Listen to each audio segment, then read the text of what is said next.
in the dim light of a rundown apartment in 1949 New York. A 66-year-old woman lies lifeless on a blood-soaked mattress. The wallpaper is peeling, the air heavy with the stench of iron and cheap perfume. Her name was Janet Fay. A devout Catholic, a woman searching for companionship. All she wanted was love. Instead, she met monsters. Nearby, a little girl's toys are scattered across the floor of a Michigan home. Her mother, a widow named Delphine Downing, hasn't been seen in days. Her daughter, Raynell, just 2 years old, was the last to cry out before silence filled the house. Their killer, a smiling man posing as a charming suitor, and a woman so jealous she could kill. Together they answered Lonely Hearts ads. Together they seduced, manipulated, and murdered. They were Raymond Fernandez and Martha Beck, lovers driven by lust, obsession, and blood. But were they hopeless romantics or heartless predators? And how did a broken nurse and a manipulative con man become one of America's most terrifying killer couples? This is the true story of the Lonely Hearts Killers, a twisted tale of deceit, delusion, and death that still chills the nation to this day. You won't believe how far love can go until it kills. Janet Fay was 66 years old and lived a modest life in Albany, New York. A deeply religious woman, Janet had never married. But in her golden years, she longed for companionship. Someone to talk to, someone to share meals and memories with. She turned to the Lonely Hearts ads in newspapers, the 1940s version of online dating. These columns were filled with hopeful singles looking for love after the war. One of those ads led her straight into the arms of a man who called himself Charles Martin. He was charming, exotic, well-mannered, everything she'd prayed for. What Janet didn't know was that Charles Martin was a lie. His real name was Raymond Fernandez, and death was waiting behind his smile. Raymond had convinced Janet to come live with him in Long Island.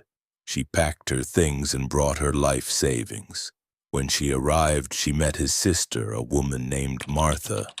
But Martha wasn't Raymond's sister. She was his partner in every sense of the word, and she was dangerously jealous. One night, Martha walked in on Janet and Raymond in bed. The betrayal, real or imagined, sent her into a blind rage. She grabbed a hammer and swung again and again.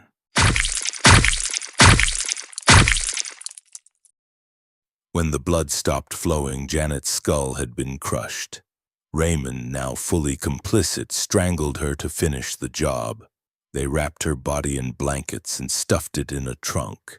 Then they vanished. Janet's family grew worried after she stopped responding to letters. They contacted police, who found Fernandez's apartment abandoned, but clues were few. No one suspected Martha. She was just the sister. The trail went cold, but Raymond and Martha were already onto their next target. In Michigan, they met 28-year-old Delphine Downing, a young widow with a baby daughter. She too had placed a Lonely Hearts ad. She too believed she'd found hope. Instead, she let two killers into her home. At first, police suspected Janet Fay might have run off or eloped. Some believed she'd simply changed her mind and started a new life. Women leaving their families for love wasn't unheard of. As for Delphine, neighbors noted strange behavior but couldn't piece it together. No break-ins, no obvious signs of violence, until the smell began to seep through the walls. But it wasn't until the crying stopped, little Raynell's endless haunting wails, that people realized something was terribly wrong. By then, the basement already held two bodies. On March 1st, 1949, police arrived at Delphine's home in Wyoming Township, Michigan. What they found inside was nothing short of nightmarish. Delphine Downing had been shot while unconscious. Her toddler had been drowned in a basin of water.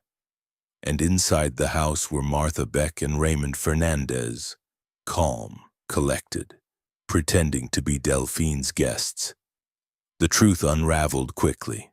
Under questioning, Raymond confessed not just to the Michigan killings, but to Janet Fay's murder.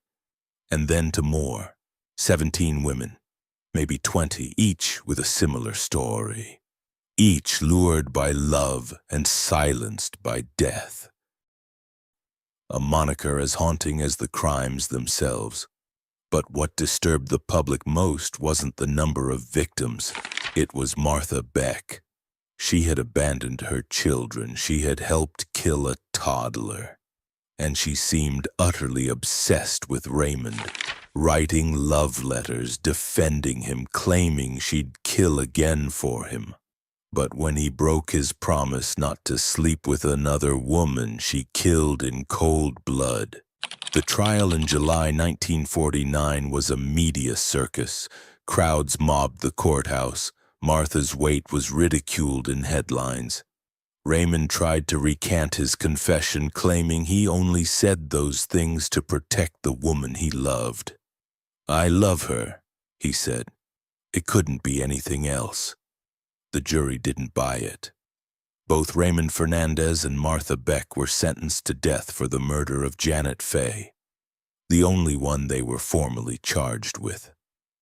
But the evidence suggested a spree of deception, cruelty, and cold-blooded murder. On March 8, 1951, they were executed in New York's infamous Sing Sing prison. Raymond's last words were haunting. "I love Martha." What do the public know about love? Martha's were even more chilling. "My story is a love story, but only those tortured with love can understand what I mean." They died in the electric chair just minutes apart. A twisted love, sealed in death.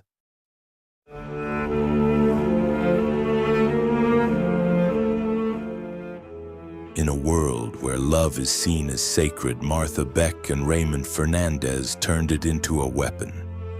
They preyed on the vulnerable, the lonely, the hopeful. They promised hearts and left behind graves. To this day, their story haunts America, a grim reminder that monsters don't always hide in shadows. Sometimes they come dressed in charm. Sometimes they knock politely with flowers in hand. And sometimes love doesn't just hurt, it kills.